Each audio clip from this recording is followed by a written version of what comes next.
We're co-presidents of the International Journal, and we're really happy to close out a really awesome, really fantastic semester with a great event sponsored mostly by the International Journal, but also with Brandeis Climate Justice and the Center for German and European Studies. Special thanks to Sabine von Mering, Professor Mering, who agreed to moderate the panel and is wearing a super cool shirt. We have journals in the back. You should all pick them up. They're free. They are awesome. You can read them, actually learn some stuff about what's going on all over the world, and also in our theme section, which is, of course, the subject of our panel, the state of nature.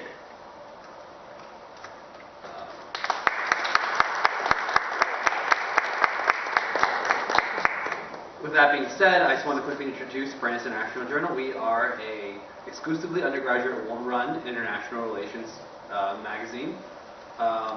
Other than that, we focus on different regions of the world and obviously one theme every single semester. With that said, I think that Connor can introduce the rest of our panelists, and we get started.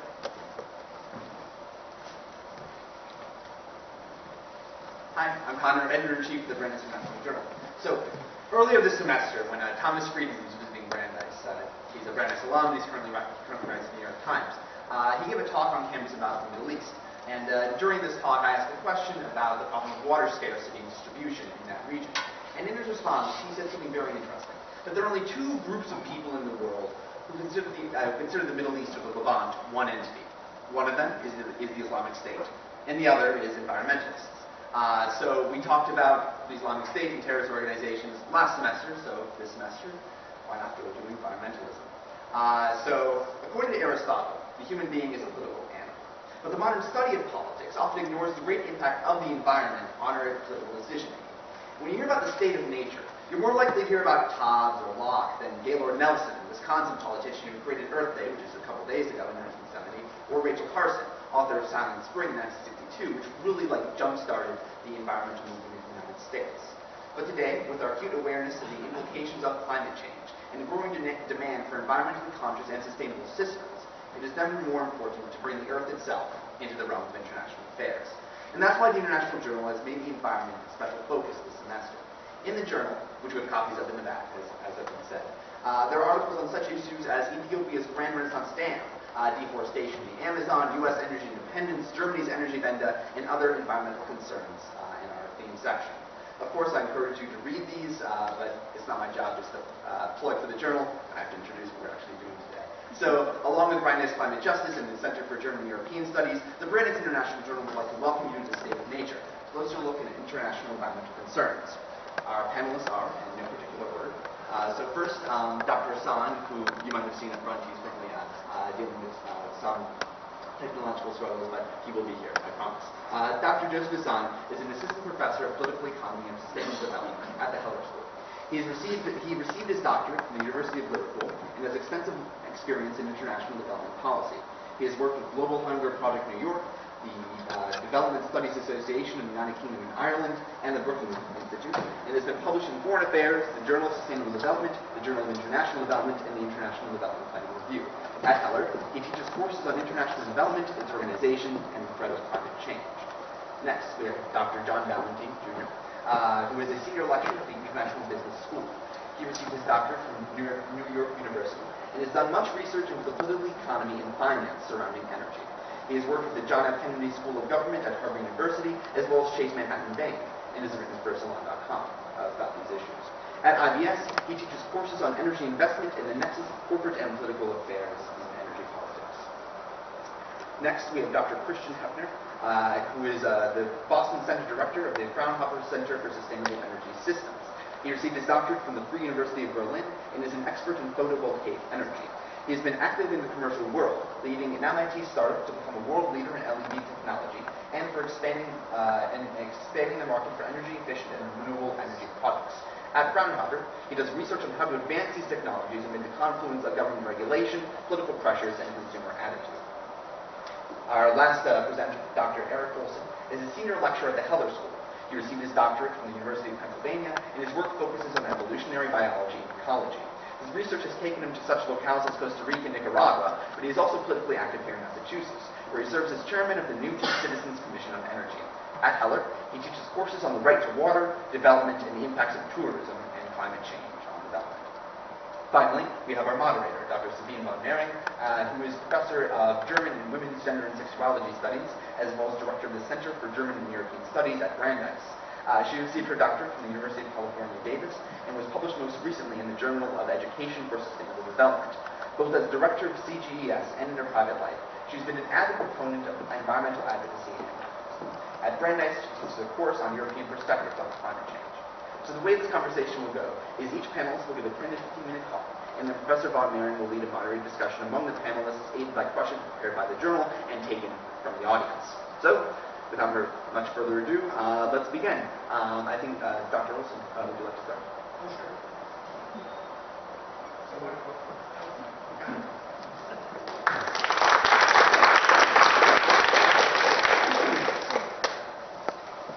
All right.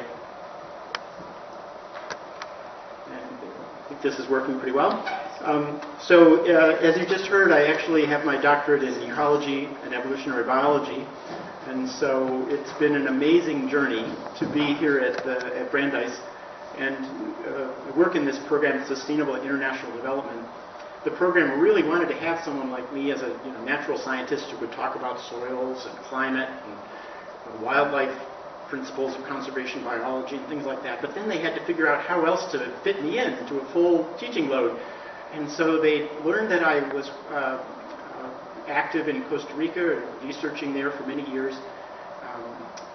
6 of those years I was a tour guide, in a sense, funded by Earthwatch, which receives volunteers, and I had to keep these volunteers happy. 5 teams a year. I'd meet them in San Jose, and we'd go out to dinner, and I'd be like their tour guide on the bus the next day, and then had to train them, and they'd give me 10 days of really good work for my 3 days of training. So I was very grateful to them. But it made me realize I was sort of serving as a tour guide.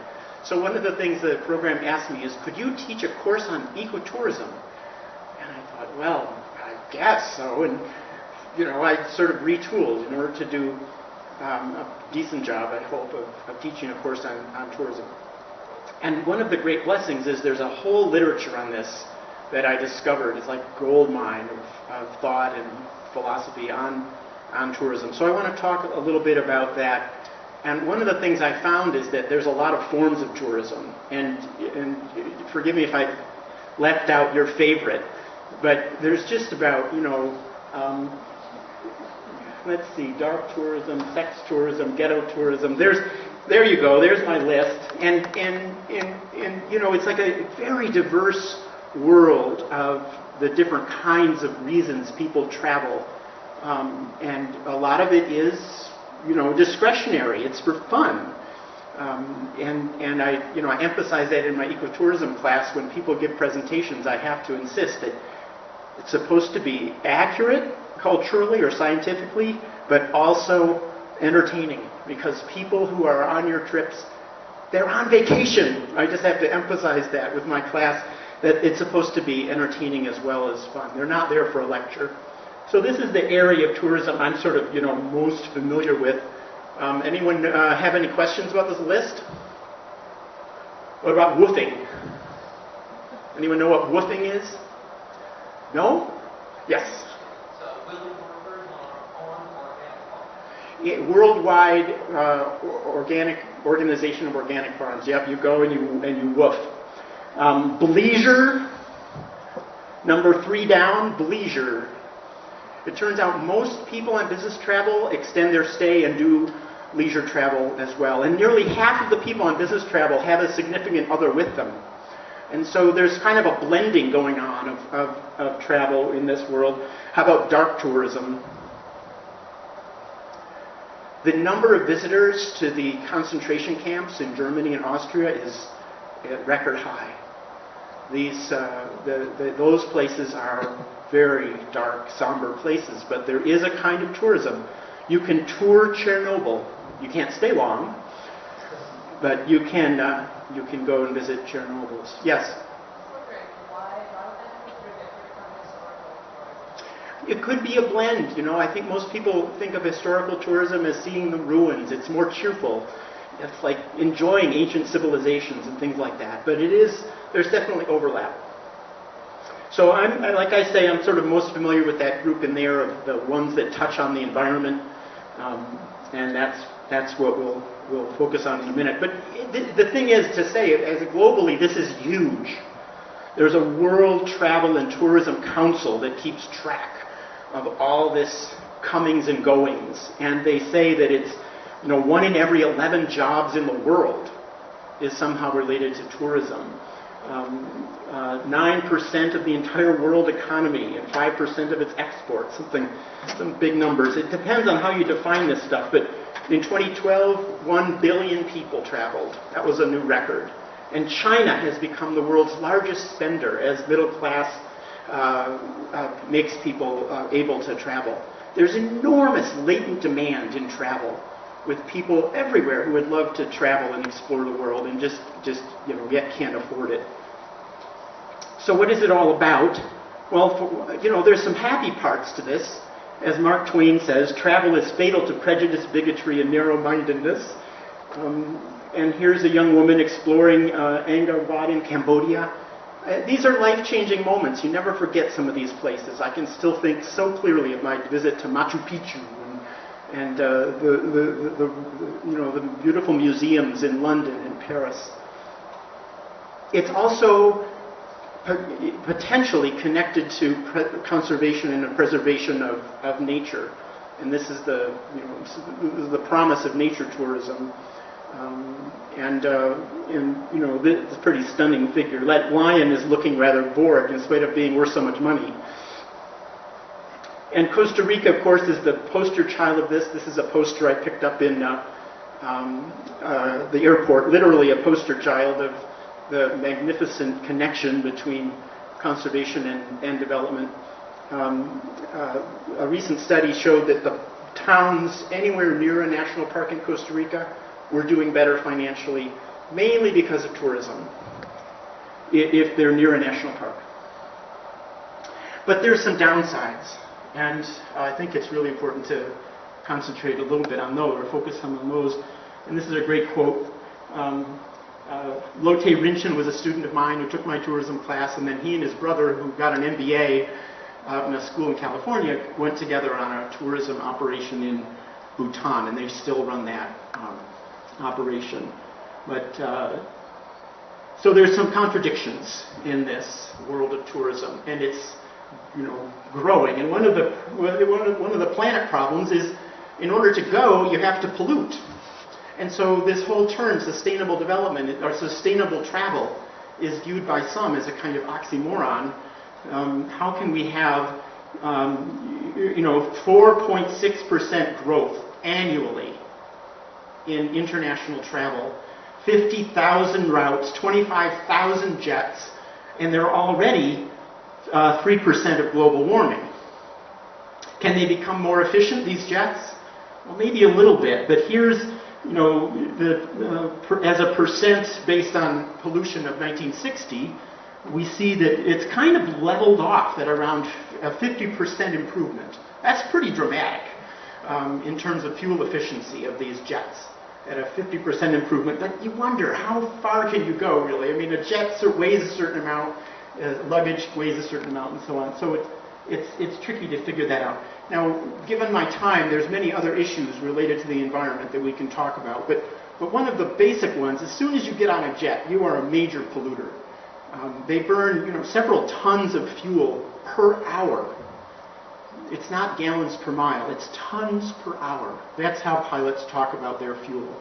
And so you can be really conservative in your use of energy at home, and you can drive a hybrid car, and then you take your whole family on a trip to Bali, and you're just done. You're like way over the national average, even in the US, in terms of pollution.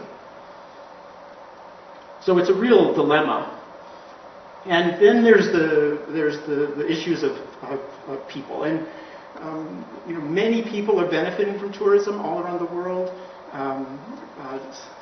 Is it something like 20% of the jobs in Belize are related to tourism? I mean, there's real benefits to tourism. But this kind of ethnic tourism, I find it pretty troubling. and it's not exactly, related to the environment necessarily, although a lot of times you'll find, interesting ethnicities in the rainforest or in other remote areas, the Himalaya. And so there's a kind of mixture of adventure tourism, nature tourism, and this, what you call ethnic tourism. These beautiful women in their amazing costumes do not look particularly demeaned right at this moment, but you just wonder, how often do they dress up like that? Are these costumes related to a particular festival that was once a year, and now is expected to be, daily or weekly for the tourist to appreciate it?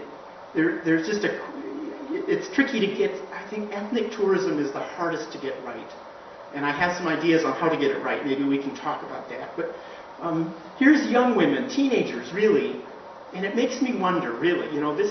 This is a company that takes people to these remote villages in Borneo. And I do have to ask, is it free, prior, informed consent really possible when you're actually walking tourists through the homes where people really live? Are the children, to the adolescents, to the grandmothers and grandfathers, are they all in agreement? I just find it hard to believe that they welcome this parade of visitors every week that troops through their home. And then there's ghetto tourism. It's very important for people to see poverty, but do we really need to actually see it directly and gaze at it and take tour buses through the favelas? Maybe there is a role for that, but again, is everyone in the favela in agreement? Are they all benefiting somehow from this visitation? It makes me uneasy. It seems like almost a kind of, poverty porn or something. It makes me question, There are groups that are watching this. This is a group, I only just found this recently.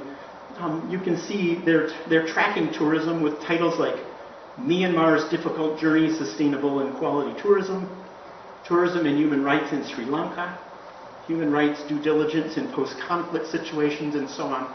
So there is a literature that tries to keep track of this sort of stuff, and if you're interested in this, it's good to know there's people out there really concerned and watching. So ecotourism has been touted as a kind of solution to this, and so this is a wonderful resource. Martha Honey is a very good writer. She was a journalist first, has since got her PhD, and now is a leader in the tourism world.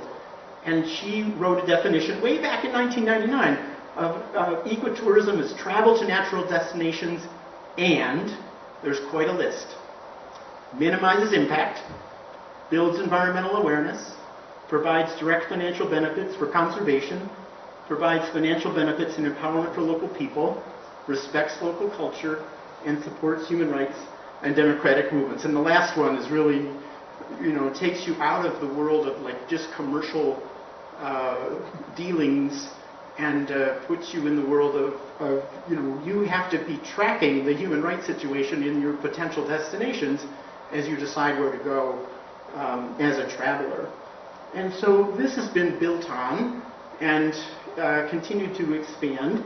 And she made very clear in her writing that she was going to start with ecotourism and connect to the environment, but she really hoped that this would expand out into all other forms of tourism as well, a kind of general greening of the industry and an increased awareness of some of these principles about human rights, or at least about impact on local cultures and so on.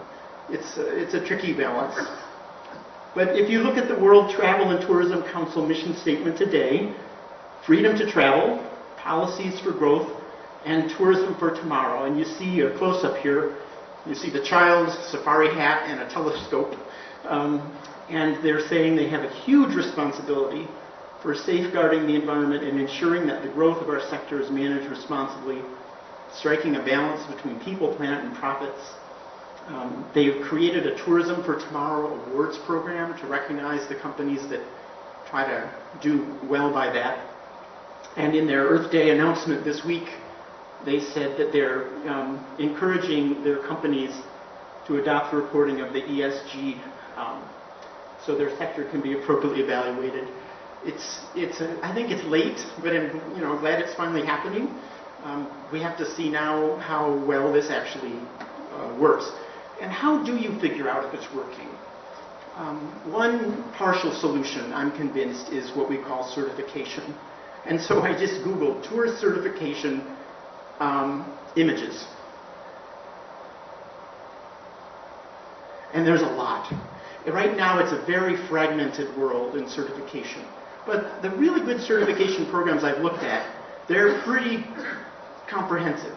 They really sit with the hotel owners or the tour company owners, and they grill them on, the typical things like recycling and water and where they buy their food and what they do with their sewage and all those sorts of things. Are they supporting local training of local people? But, beyond that, they're looking at general business practices, education about the local populations and the local environments and so on. So I think this is sort of the way to go, but right now it's extremely fragmented. And so I just want to remind you of other certification programs that have become more widely accepted, like the USDA Organic, Certified Organic by Quality Assurance International, Fair Trade Certified for your coffee. I think a lot of us recognize these in our purchases now. And the idea of an organic label on food, a list of do's and don'ts that goes with that you can, you're supposed to trust that someone has been monitoring that and certifying that. The tourism industry is much harder to certify. It's much more diverse in its activities. And one thing we can reliably certify is the number of tons of CO2 that you have to produce to just go somewhere. And so it is a very challenging sort of industry to really make sustainable, depending on the kinds of metrics or details you attend to. That's where I am with my overview of tourism in the world today. Thanks.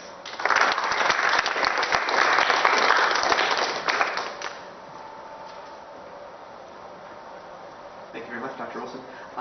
Next, we can have Dr. Ballantine.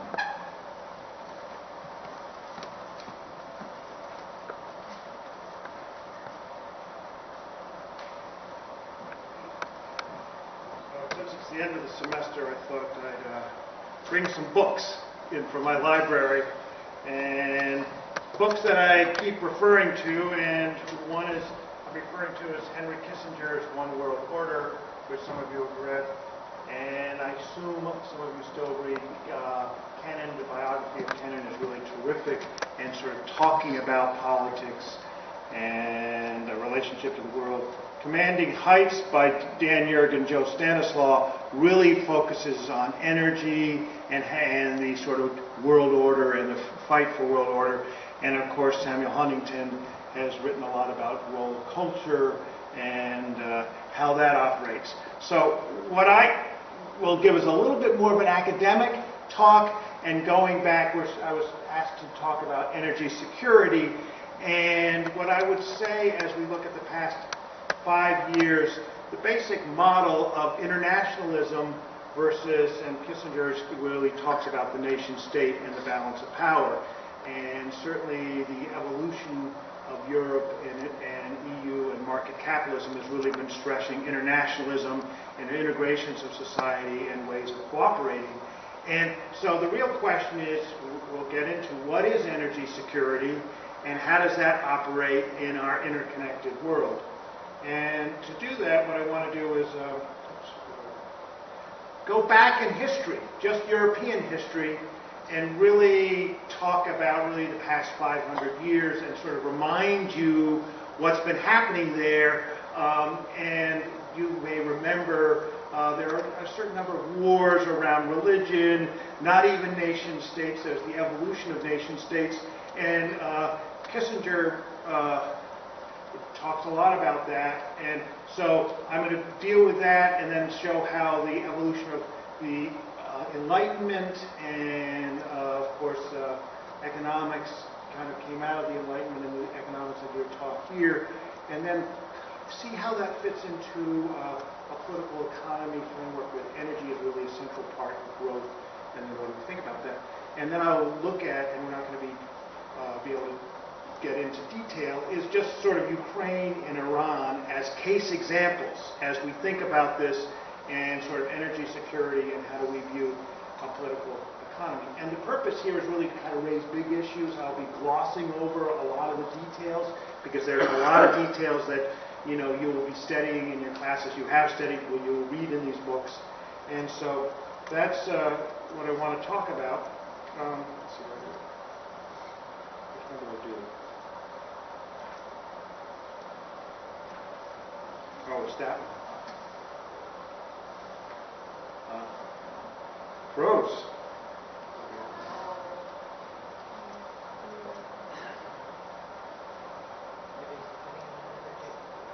Oh, it's okay.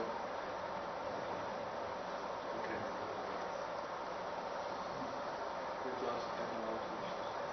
Okay.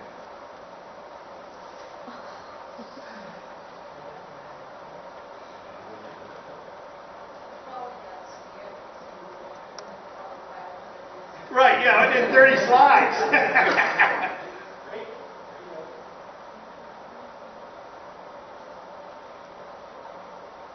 Okay, and then I'll just sit down. So, the 500 years of history, and Kissinger makes a great deal about the Treaty of Westphalia, which you may or may not remember, but hopefully you do. And the 30 Years' War, and the point about the Treaty of Westphalia is after fighting and killing a lot, it turned out not to be the best way to solve issues. And the Treaty of Westphalia really was a way of the beginning effort of balance of power. And this is really before nation states are forming.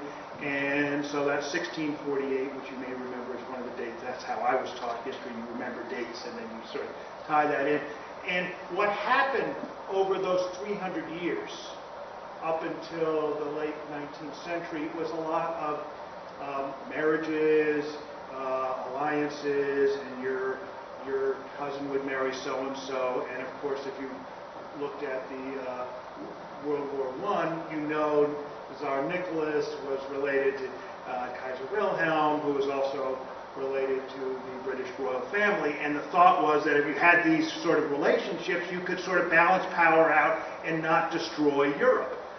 And that has turned out not to. It worked for a while, and that's certainly Kissinger's framework as he looks at it. Coming from Germany and studying the United States, he really looked at Europe that way. And then we look at, of course, the revolutions of 1848, which I studied as a child, and of course what worked and didn't work. And then you get to the 20th century where this kind of fell apart. Let's see if that works.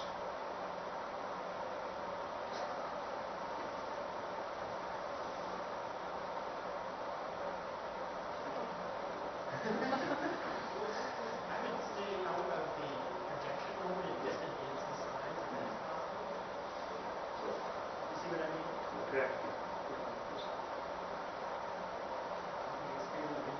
There.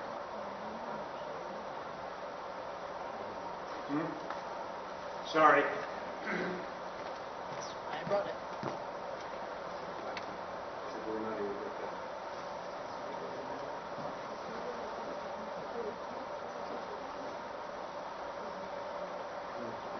Sorry. How did you go through so easily here?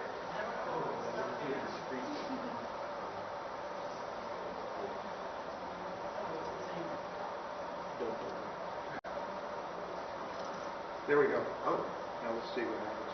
Okay, here the point is, as you look at these maps, and maps, as Sabine knows, are really important when you look at Europe and see how they change. Here's Treaty of Westphalia, sort of trying to figure out the different Vichy's and the different areas and countries. And remember, at that point, people are basically fueling their economies with wood and dung, and that's how they're really heating and living. And then, of course, the Treaty of Versailles, and this is the rise of Prussia and the beginning of coal. And then again, the balance is changing at that point, and Britain has control of the seas, and Britain is a very important part of this, of keeping some balance so people don't go to war and kind of respect differences and don't fight over religion too much. And so this is what Kissinger makes a great deal of as you look at that perspective.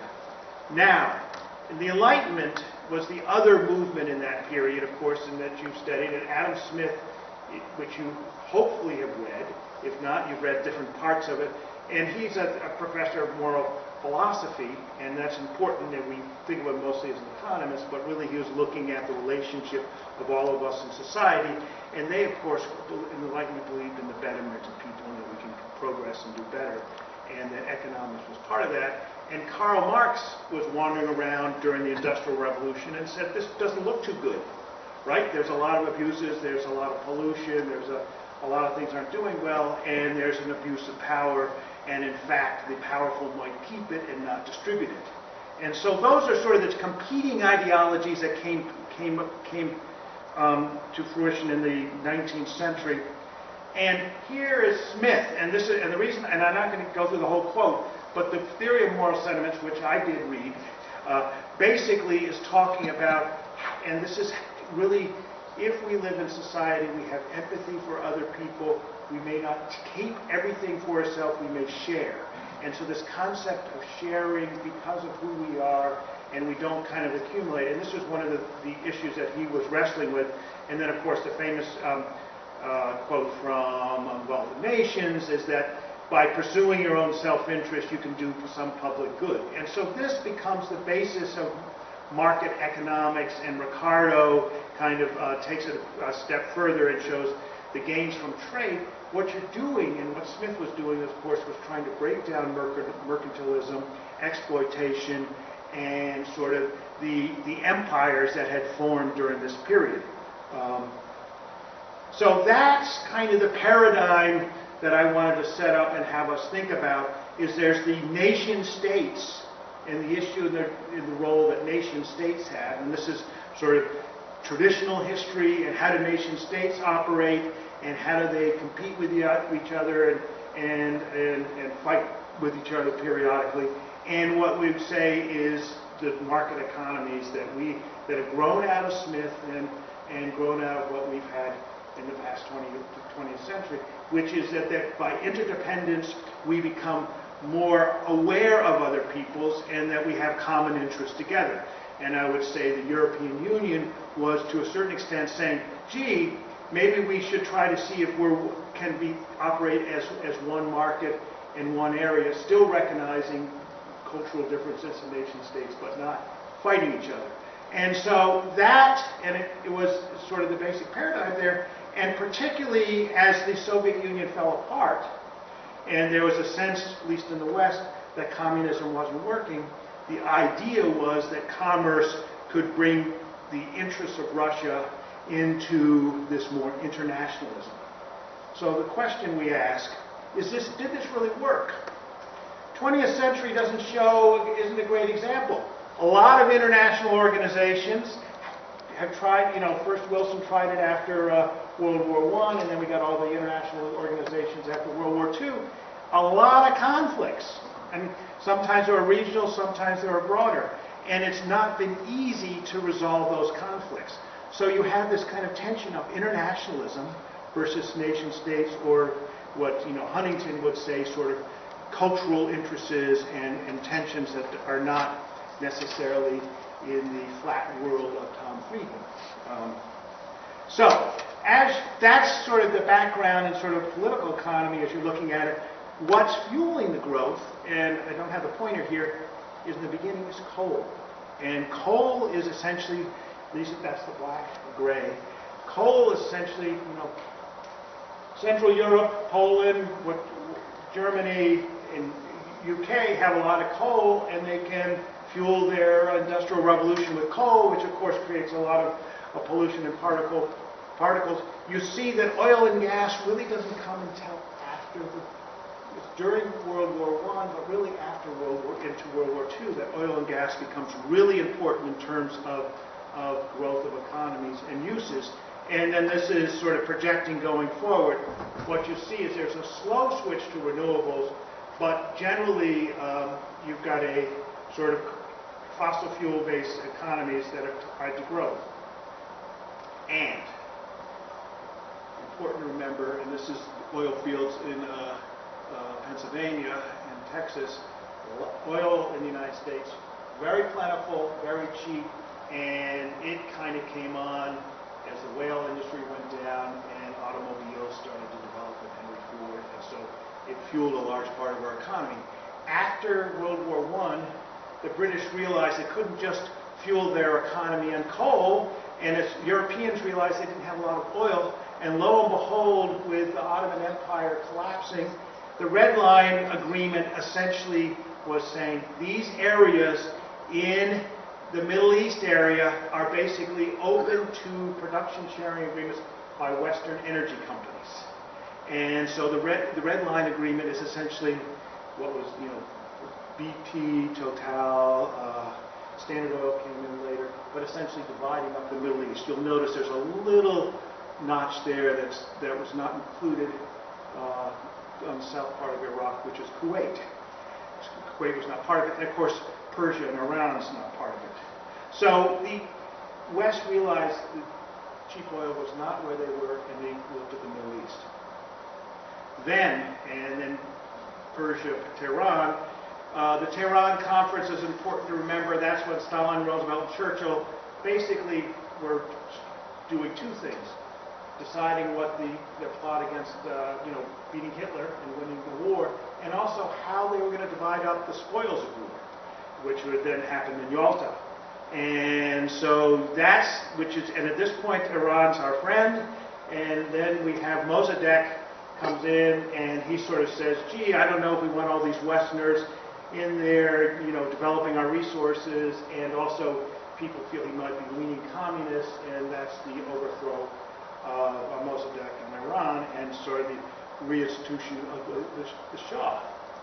So that's kind of, as background in history, as you're looking at it, is that, the West has had a very different perspective as they've looked at energy and how they developed it.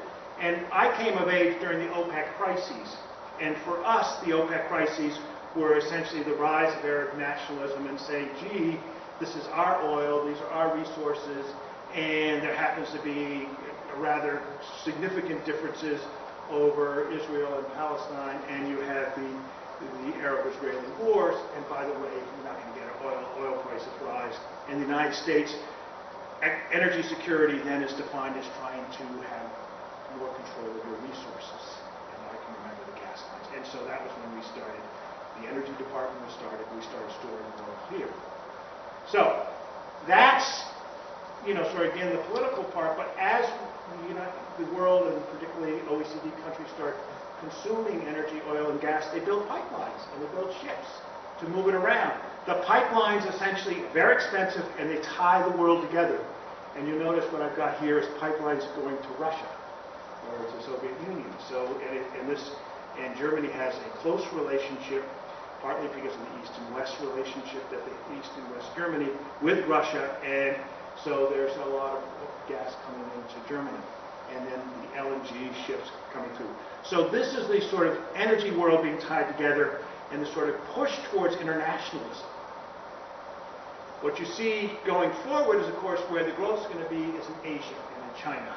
Still, in this here, these are the fossil fuel-based energy. So still, as you look at growth, and China, as you know, is still largely a lot of electricity is generated by coal, maybe some gas, not that much renewables, and these are projections going forward. So that, as you say, the developed world, and then we've got climate change.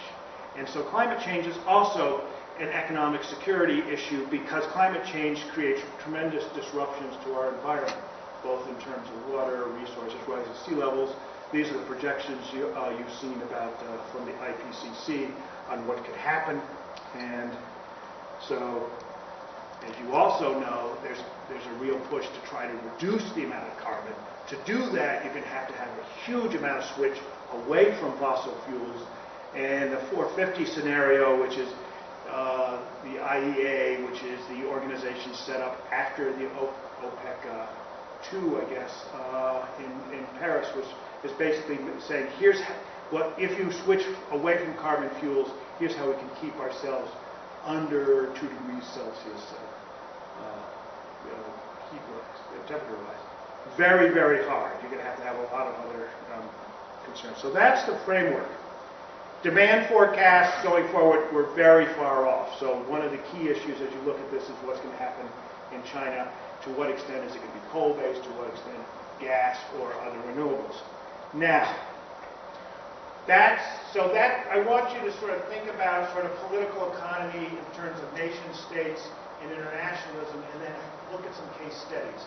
And these case studies come from work that I've done with my graduate students, one from Ukraine and Siberia. We looked at sort of Russian-Ukraine relationships, and the other I was looking at Iran, and I won't really get too much into tilt to China, but I just want to lay that out. And really what I want us to do is say, should we be thinking about these issues in an international kind of framework or cooperation so we understand common interest, or in the more Kissinger-Kennan framework where they're opposing competing powers and you've got nation states? And I think, and Angela Merkel hasn't really talked about this specifically, but obviously she and Putin have had a good relationship in being able to communicate with each other, but certain disagreements, and there was a real sense that they could understand their common interests. Ukraine has been sort of the testing point of that. And I won't go into a lot of detail on the different perspectives that what does Ukraine mean to Russia, what does it mean to the EU and Germany, but here are the issues, and as you know, we've got the second Minsk agreement, which has at least reduced the amount of fighting. Why it's important is, of course, gas comes through Ukraine, and the EU in particular is using a lot of gas to run its economy. And the bottom thing is Russia there. We've had gas coming from the North Sea. So the issue in terms of Europe is how do we diversify, how do we have relationships with other countries in terms of our energy supply. This is still a carbon-based energy supply. So this is the real challenge. And these are the pipelines. These are the Gazprom pipelines. And this is, of course, Nord Stream, which is bypassing Poland, because, as you know, Poland and Russia are not really friends.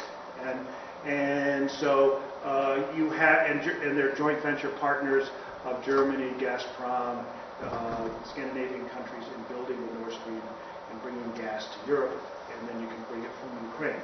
So that's where we are. And then the perspective is, gets to the internationalism versus nation states. You get Kennan and Kissinger saying, NATO, do not push further. Do not push further east. Stay non-aligned. And they kind of push that rather forcefully. And then you get other people sort of saying, freedom and market economies are the way we should go, and NATO can move forward, and we want to bring Ukraine into the West, although we may not necessarily want to pay for the full cost of that. So there's that tension on which way we go and how to think about this. And this gets really complicated when you start looking at the map of Ukraine and how people vote. One part of Ukraine was part of the Austrian-Hungarian Empire. The other part was much more part of Russia. And as you know in your history, Napoleon tried to go in towards Russia, going through Ukraine in the winter. Turned out that was not a good idea. Hitler tried the same thing. He didn't learn, and that also was not a good idea. So there's a real sense of, there is, from Russia's perspective, historical protection of having these borders. And so there is a complicated relationship. And then in terms of language and voting, there are differences between the East and West Ukraine. So this is not simple. And again, this gets to the nation-state internationalism. Can we have cooperation among them? One of the solutions is that you price gas differently before you get to Ukraine, so you don't have Ukraine caught in the middle, and you take delivery that way. The dilemma that we have, and we don't know how it's going to play out, is, and this is put out by another academic, is can you have Ukraine as non-aligned where both the EU and Russia invest in it and it develops? Or do you have this, you're not probably going to have Ukraine as Poland as separate and part of the EU. That's going to, Russia probably won't permit that, and that's going to be very disruptive or do you kind of end up with this continual battle process? And this gets into sort of the nation-state internationalism, not resolved. And again, how do we in the West look at it as we to it? And it is tied to energy and energy security and the relationship of how the EU gets it. Now, just to keep ourselves on our toes, let's talk about Iran. So, because again, it's the same issue, and of course Iran, as I'm pointing out, is a pretty complicated history. And the West has meddled in Iran quite a lot. So, 41, we're friends with Iran.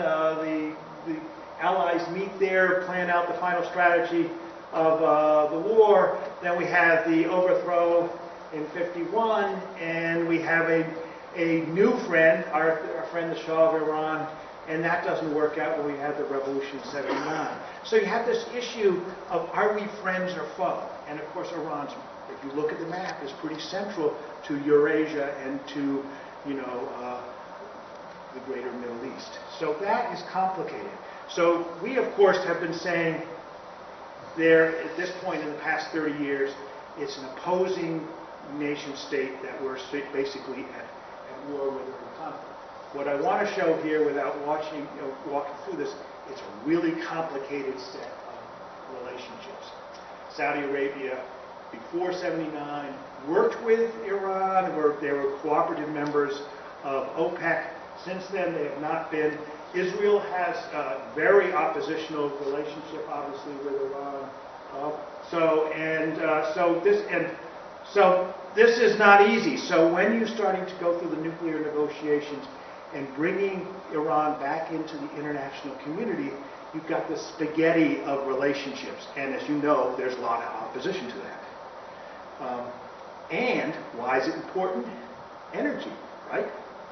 Here is a huge gas field, Qatar's gas field, which Qatar and Iran share. If that's opened up, that can be an awful lot of gas to China. It can go up through the pipelines through Turkey into Europe. So that is a big deal. And so as you look at energy resources, that's what we're really talking about.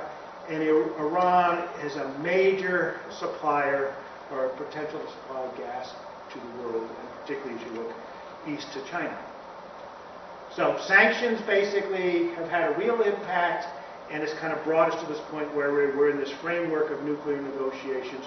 Whether we're going to get it to the final point in July, we don't know. And it really depends on your worldview. Do you want to have these competing nation states and pushing one back, or do you want to believe that there's some internationalism and people can have some form of common interest through commerce?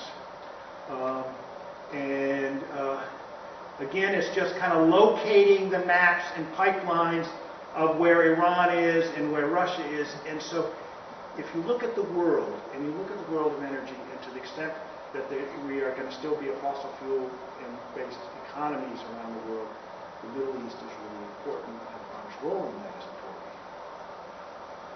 And this is the going east, which I won't get into China, but Russia and China are basically, as you know, signing gas deals as they're looking at that. So how do we step back and think about the politics? Now, I happen to be much more in the Penn school, which is basically engage, be firm, be realistic, and you should understand, and he understood the Russians pretty well, and was very literate in that, and of course, as you know, wrote the long telegram. He was Mr. X. He was the first policy and planning person at the State Department, and was very much behind the Marshall Plan, is that you rebuild and make economies that are realistic about who you're dealing with, and don't sort of think that everybody's going to have to be sitting at the table with the same perspective and interest. So that's one perspective of doing it, that you work together with your opponents, you respect them, and you find ways forward. And if you've noticed lately some of the language coming out of the framework, the Iranian frameworks, there was a sense of, was there respect for not respect, and that's a very important, yes. So, those are the questions I ask you to step back and think about. How do we engage with the rest of the world? energy self-sufficiency, internationalism, and how do we in the United States work together? Not simple, not easy. Thank you, and I apologize for going on a little more.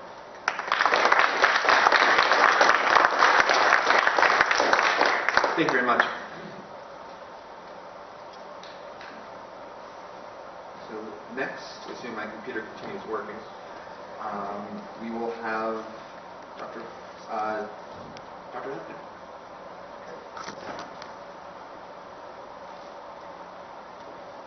Just don't press the mouse too fast.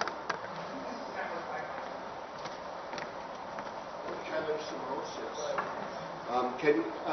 Is this better without the microphone, or is it better with the microphone? Better with? Okay.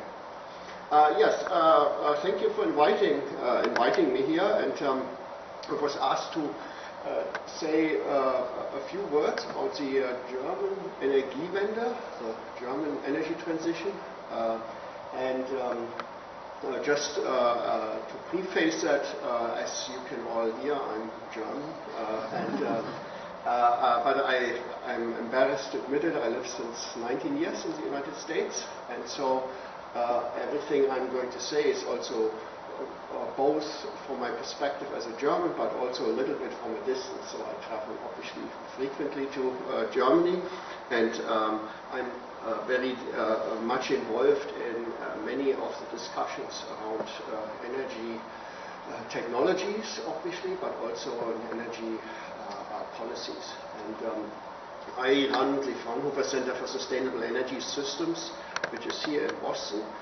We do a lot of work on energy technologies and how to introduce them here into the United States, and it's very interesting because the challenges, the societal attitudes and so on are very different, even though the technologies might be exactly the same. So what is the Energiewende? It's basically the transformation of the energy system to the efficient use of renewable energy towards, and there's the 80 to 100% goal. There are people who believe it could be 100%, and there are many people who believe if we can do 80%, we are already pretty far progress. We can worry about the remaining 20% later. But in any case, do any of you know what the percentage is today? Here in the United States, how many percent of the United States electricity generation are from renewable energy? Okay, I'll get back later to that. What did you? It's actually better than that due to the You're counting big hydro. big hydro. Big hydro makes a big difference. Yes. Makes all the difference. Yes. And the Energiewende is something we've heard about a lot in the last 5 years, but the Energiewende actually has its roots much earlier. The important legislation was really introduced in about 2000, a number of laws which were introduced, but a lot of the preparation had happened already for another decade, pretty much since the reunification already.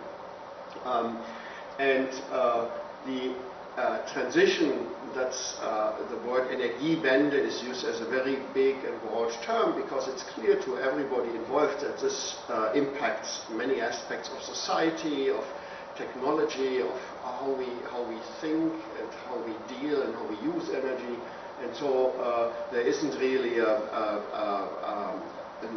completely crisp definition of it, but it also is clear that it has to be driven by goals, and the goals, there are different levels for different times. The most important one right now, which really affects policy, is the EU goal, which is the 20-20-20, which says basically 20% more energy efficiency, 20% less CO2 emissions, 20% renewable energy all over the whole sector by 2020, and that was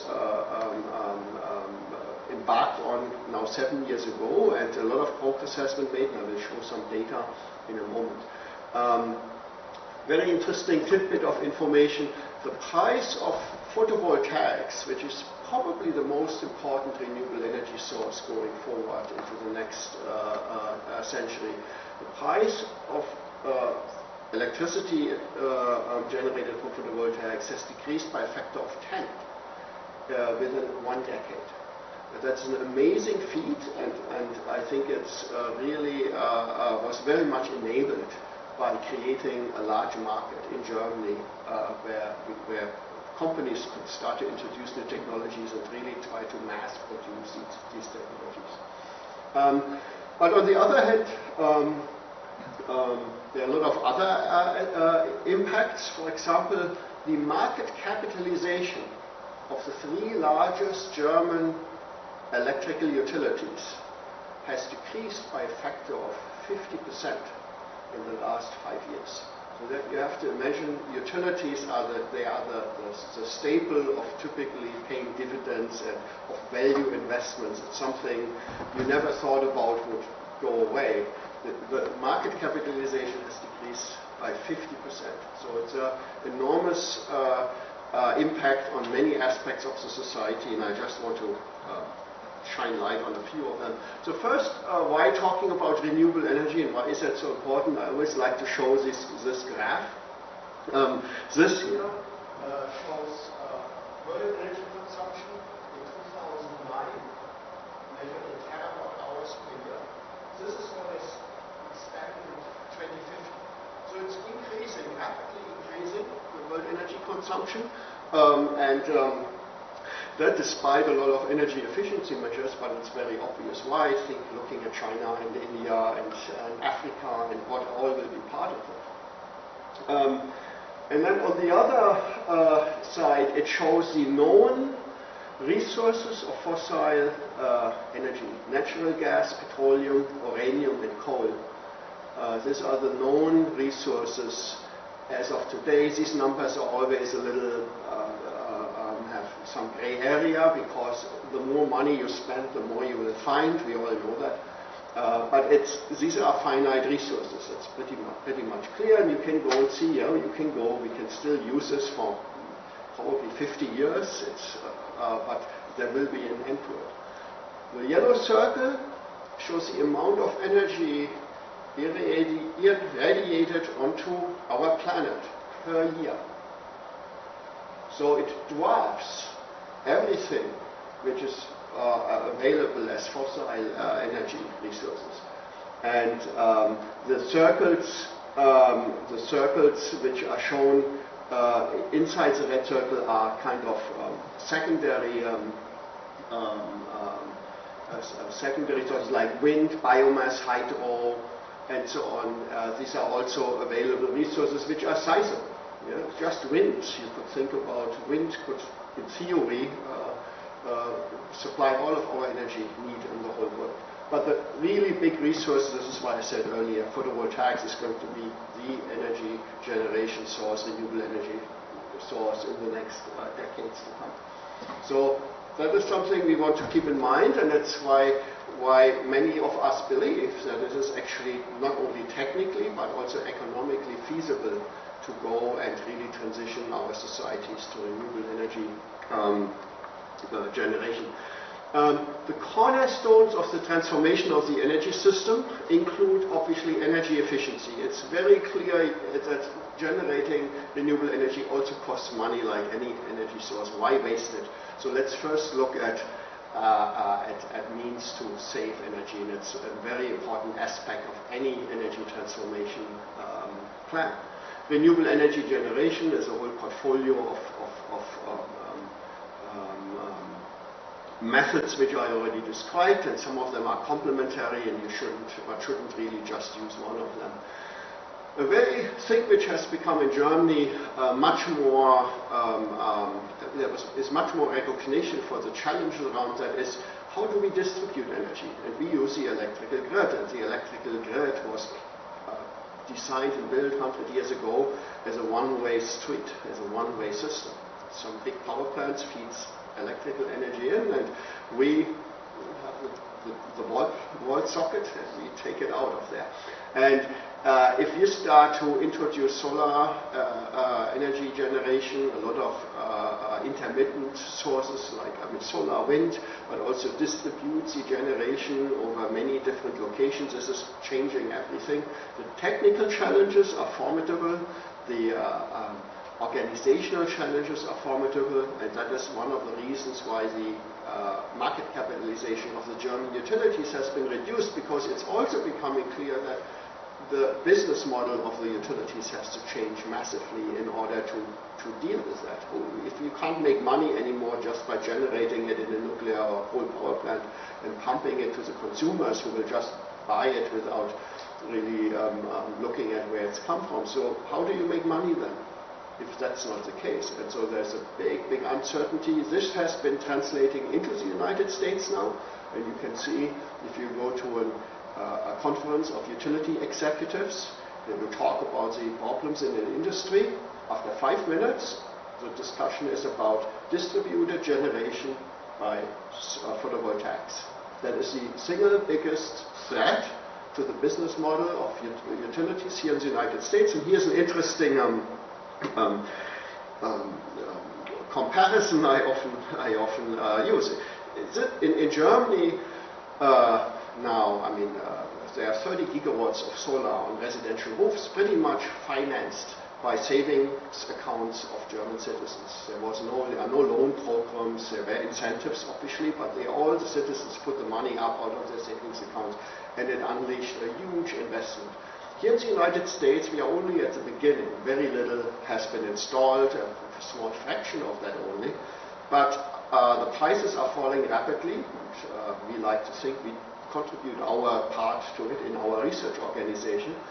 And I see within 3-4 years that here in the United States for $10,000 you can buy a photovoltaic system for your roof which can generate the majority of the power you need.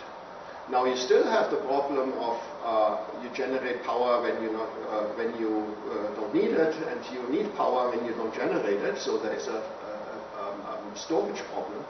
But we are also already working on the storage technologies. We think in 8 years from now you can buy a box which you put into your garage, which is connected to photovoltaic modules on your roof, which generates power for 14 cents per kilowatt hour, dispatchable whenever you need it. So the storage is already included.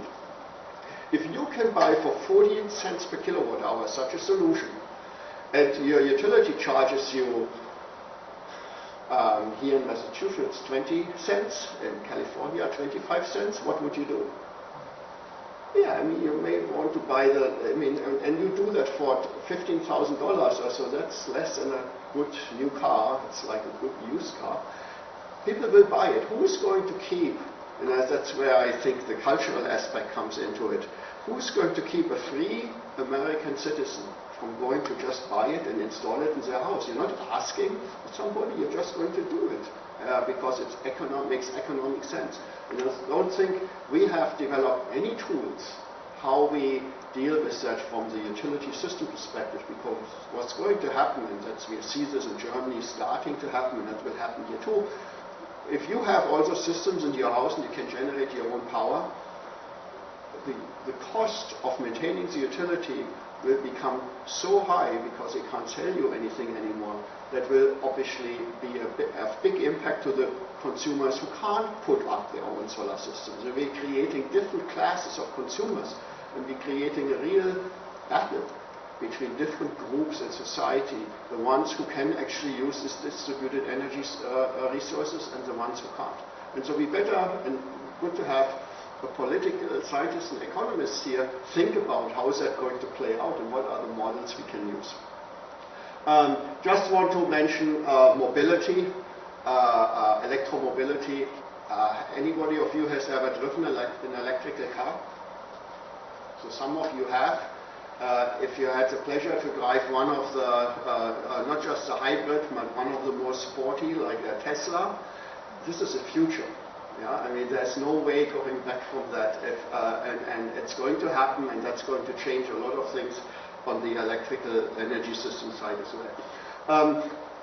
Just to show you what's happening in Germany, this is pretty new data. I think it's 2014. It's power generation from renewable energy sources. Now we see big hydro. Germany used to have some hydro, but there's not much more to be built out. And biomass has been very successful. The use of biomass in Germany from agriculture and also from waste streams. And then you see wind power, and then during the last 6-7 year photovoltaics, how that has been taking off. And this is still growing rapidly. And next question always asked is, what about the cost? This all costs money. It's a nice, great goal to have and transition the energy system to renewable and energy efficiency. There are a lot of studies which have been done, but here's a study about the cost of the energy transition. And you see the gray curve here. This is basically business as usual. Yeah? Energy prices are going up even today. The sources are becoming more scarce, or they are in countries, as we just have heard, who are involved in political difficulties. So cost is going up no matter what. By doing the energy transition and reduce the energy consumption, you have to invest. And that is the blue line. This is just the reduction of energy consumption. This is basically what people have calculated what it costs to reduce it by 50% by 2050. And you have to spend money, but it's basically after something from 10-15 years from now, you're also saving so much energy that the total cost you have to put into the energy system is actually lower. And then once you go energy transition, part 2 is actually substitution by renewable energy system. It becomes, the initial cost is even higher, but the payoff later is of course even bigger. And now look at the numbers. I mean, the cost increases, they are in the 10-15% range. And now 10-15% on your utility bill, yes, that will hurt, but in the big picture of what we all spend money for, it's not that much money. So it's actually, I'm always amazed when I look at these studies for how relatively little money compared to the overall economy you can actually go and start this transition. Here's an interesting view graph. It basically shows how do you measure how successful the energy transition is. And this view graph shows, has two axes. The first one is the easy one, the share of renewable energy on primary energy demand. So total energy demand in a country and how many percent are renewable. And here's the United States. Now this is total energy, not just electrical. This here is something like 6%. That's big hydro. There's wind and solar it's a blip so far, less than 0.5%. Look even at Germany. It's about 10%. There are countries like, look at Iceland, down right there. 90%, it's all geothermal. And then the other axis here is actually the efficiency of the economy as measured in gross domestic product per primary energy consumption. And in this case, it's in US dollars, in 2013 US dollars per kilowatt hour. And the more economic output you can produce per unit of energy, the more energy efficient your economy is. And you see huge differences. And you see countries like India and China being very low. The United States is actually not that low, but it's still low at about 0.6. Germany is about at 1. And then you see countries like Switzerland high up there. Banking doesn't consume a lot of energy, I guess. So it depends very much on what type of economy you have. You have to look at this data very carefully. And you wonder, okay, this is difficult. How do you move a whole economy, a whole country from here to here? Is that even possible? And this graph here is very illustrating. This shows the change of where these countries are located. It's the same graph, a little magnified, during the last 20 years. And I think it's amazing how much this energy transformation index has changed during the last 20 years, and you see certain things very clearly. Germany, that includes reunification now, but then it's going steeper mostly on the energy efficiency axis. The renewable axis is much harder and much more costly, but the energy efficiency axis you can make progress very quickly. But even the United States, it's not a stationary system here. It's moving, it's a dynamic system, and with the right policies you can actually move us into the right direction. So that was pretty much my last slide, my message. It can be done.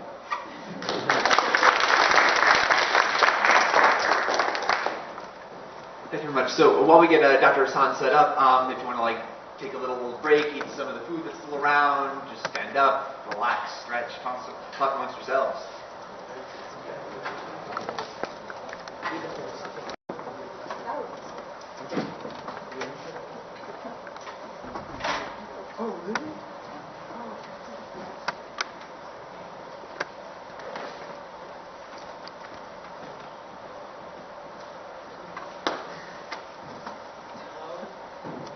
Good afternoon. It's a privilege to be here. I've really enjoyed the two presentations, and I hope we'll be able to add value to what we've heard so far with respect to climate change, environment, and then the current issues and discourses as relates to impact, and then particularly with my presentation, I'll be looking at adaptation. So I was asked to speak in relation to climate change, issues related to water, vulnerability, and I thought it to be more interesting to look at a case study from an arid region of the world where issues related to climatic variability is creating negative impact with respect to access and availability of moisture, and then the consequent adaptation efforts that are being made. So my name is Professor Joseph Assan. I'm based here at the Heller School, and I teach a course with Professor Olson on threats to development and climate change. So this is a case study that we looked at in conjunction with Oxfam USA and Oxfam Ghana. So Oxfam Ghana, as you probably know about the Oxfam group of the development organization, tends to work with communities in deprived areas, trying to embark on various developmental-oriented programs and projects enhancing individuals' well-being. So Oxfam has been trying this attempt to learn lessons from different climate change adaptation programs and schemes to be able to identify best options in terms of lessons and then replicate them in other parts of the world. So this is the basis of which we conducted this study, trying to understand various adaptation efforts so as to be able to have these replicated elsewhere. So the study is looking at the northern region of Ghana, and Ghana has, like many former British colonies, tend to have this dichotomy of divisions where we have the very deprived north, which is bordered by the lines, and then the red line, we have another red line here, and then the more, I would say, environmentally resilient and more affluent south. So we have the majority of the poor communities and members of the population considered to be poor living up north in the northern region of Ghana. And this has a strong political economy connotation given the historical colonization where the colony, Britain as their former colonizers, never developed the north because the north is mainly for agriculture and resource based, so they only made roads up north to bring food and other resources down south, and that was basically what the north was for. And so most of the development took place down south as opposed to the north. But geographically, the north is actually located in what we call the Sudano-Sahelian ecological belt. So this is the belt and geographical region just below the Sahara, or if you know about the Sahara Desert.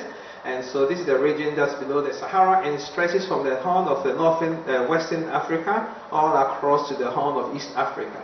So these belts, host countries like Niger, Mauritania, Chad, and then as you go across Cameroon, northern part of Ghana, you have northern part of Nigeria, northern part of Cameroon, and you head into Central African Republic, you go across to Congo, and then you end up in Ethiopia, Somalia, and Sudan in that area. And this ecological belt tends to be very arid in this sense. So that is the part of the country we look at. And here we're trying to understand issues relating to land degradation in the context of northern Ghana, and I'll explain that in a minute, because the majority of the population up north are agricultural farmers or food producers in that regard, and as a result the land is very important. We don't have shortage of land in the northern part of Ghana. There's vast expanse of land. The challenge is having arable land, a land that has the vitality and the viability to actually sustain food production. That is the challenge, given the ecology of the area. But there is also a historical dimension which gives this study more an additional importance, which we'll be talking about in a short while. But communities have been exposed to the precarious effects of climatic variability and extreme weather, particularly with respect to rising temperatures. I'll show you a few some data indicating that, and also we have been receding and erratic rainfall, and that has also, of course, culminated with, in addition to other human activity, the degradation and the alarming degradation of land, which is negatively impacting on households in terms of their economies. We also have natural factors which basically involves long and extended period of settlements. The northern part of Ghana has been settled for several decades. If you have history or African history students here, we have this, the Mali Empire, that was previously there, the Tema Empire, that was previously there. So those, and then that part of the world was also part of the Afro-Arabian merchant trade. So they used to trade all the way through Libya, down across the Sahara, down to the northern part of West Africa, and then they return. So that part has also been exposed long in history to cultivation, and so these are all agricultural lands. And then, of course, we have had the other aspects where with increasing population, we've had increasing cultivation of same lands over the years, so these lands have also become more and more degraded. So the challenge here is that the agricultural livelihood has become increasingly vulnerable, and as a result, what we tend to see are some of the images presented here. Farmers will normally want to clear their lands using fire slash and burn. They slash the vegetation. We have interspersing of grass, tall grass with shrubs and short trees. So you don't want to go around and cut those trees and set them on fire. And then the fire will do the rest of the business, and you come back later, and then you clear the land and then plant. So the ash becomes a form of fertilizer, and then helps it to fertilize. So that, with increasing aridity, tends into bushfires. We always have several bushfires. And these bushfires, because of the Sahelian, savanna nature of the landscape, we don't tend to have barriers or boundaries to stop the bushfire. So you can have one bushfire set by a gentleman right in the thicket of one town, stretching and bending all the way into a village, and we can have villages all set alike because of the way the environment is, the dry nature of the environment. And then we also have the stream situation where we tend to have a stream aridity, and we have very patchy landscapes and farms which cannot be cultivated. And then we also have erratic rainfall, which can also translate into the fact that crops are not able to go to the full gestation period. So in a date, for example, we have 3 months of gestation, and of course after 1 month of rain, and then the next period of time there's no rain, so the maize crops gets no rain, gets fed up and it's surge. So this unfortunately continues to be active as a result. And then of course we have the extreme of the other extreme where we have excessive rainfall, which translates to floods, and given the nature of the rain, can have very easy flooding, as well as over rivers and Others were water bodies breaking their bands and then turning into flooding of communities. These are some photos of communities across. These are individuals wading through a pool of water, a lot of processing plants, and we have a lot of households trying to strive to obtain firewood to make. As a source of domestic energy, because most communities still rely on the use of fuel wood, which is increasingly becoming scarce because of the changing environment and then also increasing population. So that is not a continuous challenge. And we have young Consumption and processing or utilization, oftentimes before they go to school or soon after coming from school. So these are unfortunately significant in terms of negative patterns. There have been different attempts to help these communities to adjust and adapt, which I'll be talking about in a short while. But this is an example of rice cultivation, because we have low land rice cultivation, which allows water the lands to be planted by water and water better. But when we have scarcity of water, we tend to apply upland system of cultivation where they try to hold the water in a small trench and then they utilize the water as long as possible. They can also do algae and also other forms of vegetables with low moisture requirement. So these are often done by women groups and other youth groups. So this slide tries to highlight the nature and the variation of rainfall over the last few decades. So in the northern part of Ghana, of course. So for example, if you look at the first graph, which we're talking about precipitation.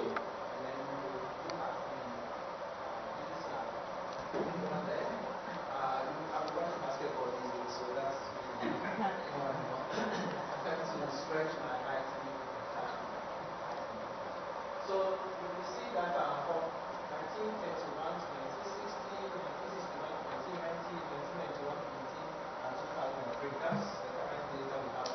These are real data from the local meteorological station. You will see that there's a gradual decline in the average annual rainfall. Do you see that?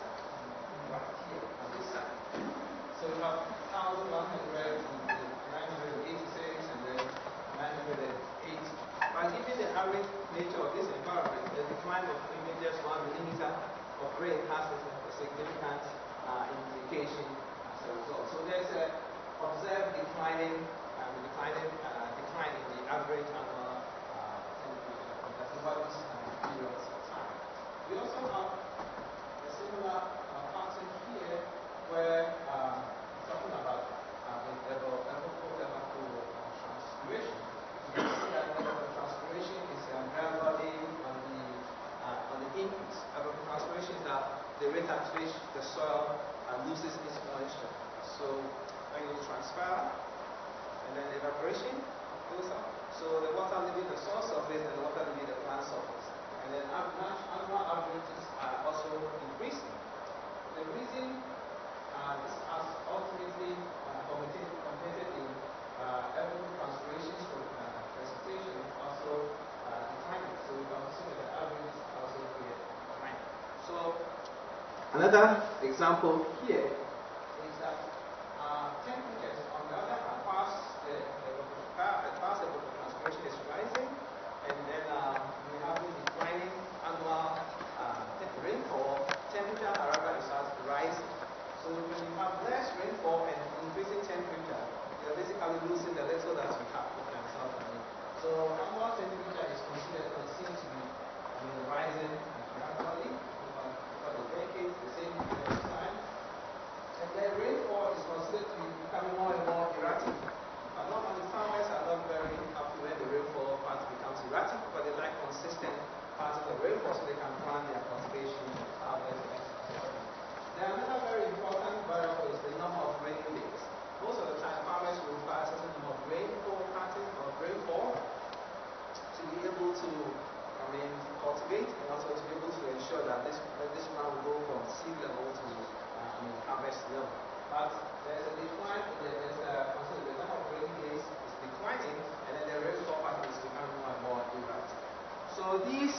patterns are, these are not necessarily as a result of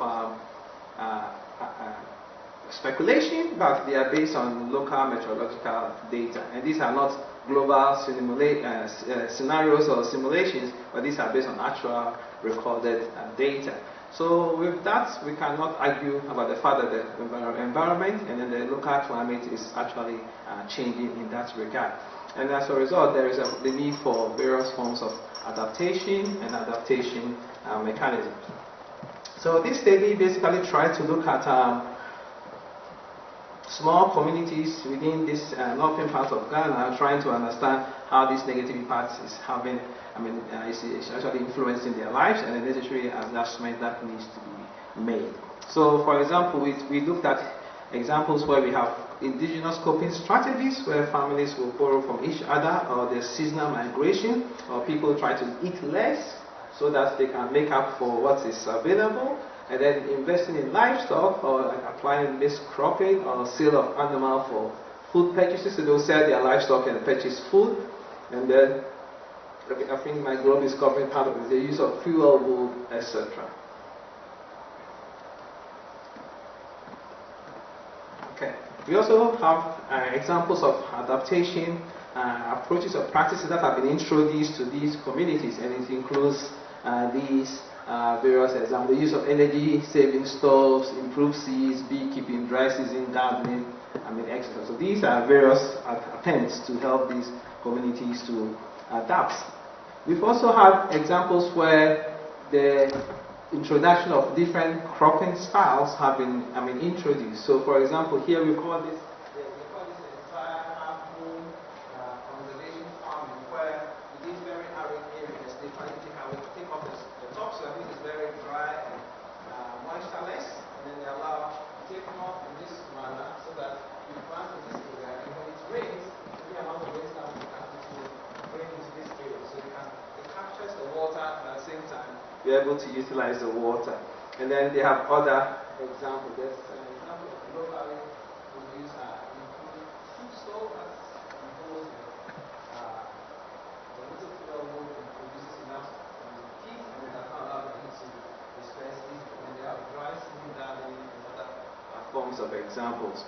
But all in attempt to develop adaptation, and the introduction of organic manure production or preparation by the community, farmer schools to help the community to share knowledge between each other, and then the use of this is a very average crop called a shea butter tree, and the shea butter is normally used in the cosmetic industry for the production of body creams and lotions. So if you have, and that gives you the shiny, it's a natural organic product that gives you a nice shiny, vibrant look, so that the skin will be shiny.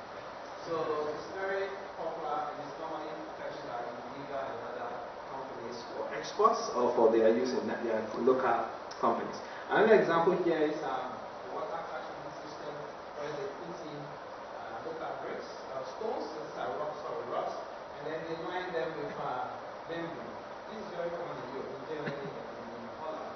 Farmers do that. So they put the line in, and when it rains, the water is collected with these membranes, and then they can either pump them into their fields or fetch them and use to water their fields, etc. So they serve as a small local dams, not dams, but more of a ponds that are able to provide moisture. But then, of course, there are challenges, and these adaptation systems are not necessarily perfect in that sense, and it requires additional efforts and additional what they call a diffusion mechanism to allow more communities and individuals to adapt these new forms of production and then productivity. One other challenge is, for example, is less amount of research, because these NGOs, they don't necessarily do research. So they go in, implement projects, and then sometimes evaluate them or learn lessons. But then there is not much of rigorous systematic research across program to program to maybe look at the lessons, look at the challenges, look at the opportunities, etc. So that is one other challenge that is kind of missing. And then with regards to key efforts, there is this increasing reduction in enthusiasm and interest from these communities, because they've had one project after the other and after the other, and sometimes they don't see a dramatic changes, and then they become less interested, and they seem to be losing confidence. Yeah.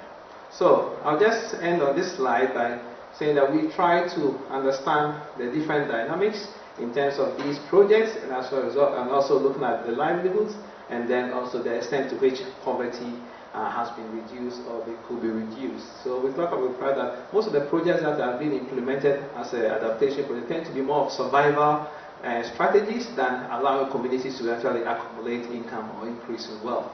And then we also have that they tend to be risk prone because they do these things, but they are still at the mercy of the environment or the weather in that regard. And then the programs also tend to have market differentiation because they introduce new products into the market. But in terms of poverty reduction, there isn't any uniformity in terms of outcomes of these diversified activities. And there's also increasing disparity in terms of wealth. And then they tend to be more of a marginal, compulsive alternatives. People think this is the only way or this is the only alternative I have. They don't tend to have as much alternative. Like we have wind farms, solar farms, and other options that we can choose to have electricity from, but these they don't tend to have that much of alternatives. They always have to go for these marginal, compulsive alternatives. And with regards to attempts in terms of the sustainability, they thrive on social capital. They thrive on people knowing each other, coming together to work, women groups coming together, family rely on each other, rather than having formal institutional intervention or relying on a local institution or local government in that regard. And then finally, with regards to sustainability of their livelihoods in the light of climatic variability and change, we feel there's a need for empowerment of state actors so that these state actors can be more active in terms of these interventions, because most of these NGOs will not stay in these communities forever. They will move on, and state actors will need to probably take over. They require also formal institutional support and demands budgetary frameworks. Most of the local institutions will say, well, we don't have the budget to do this. Sometimes after the NGO has completed a 2-year or 3-year programs, local government institutions do not have the budgetary frameworks to be able to continue to run these programs or to scale them up onto different levels. So I have a few slides of ways forward, but I think I'll rather pause here. Thank you. Thank you very much, Dr. So we are running pretty over time. So if anybody has burning questions that they'd like to ask about the presentations, like we can take like 5 or like 10 minutes like maximum on the synthesizing. So, okay, so 2 questions maximum for the audience, otherwise of course I'm marrying or typing together in the remaining time that we have. I mean, as long as we can this up, I'm happy, they serve breakfast here. But I thought, I have like a million questions myself, but I thought what we should just do is let you guys speak now and get some responses from the panel, and then we can informally continue the conversation rather than me posing my questions. So why don't we open the floor and see, we had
in on their house.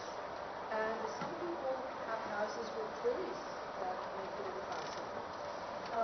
And I really haven't understood why, other than for economic reasons, that it's more lucrative, why there's no effort made to do this on a community basis. We've talked about the fact that, first of all, they work better when they're flat as opposed to on the roof at an angle. And why there are large highways and there could be, panels placed on tops of highways and so on. Why has this become a private issue for each citizen? I just don't understand. Although there's lots of solar farms. Yes. Any other questions on this?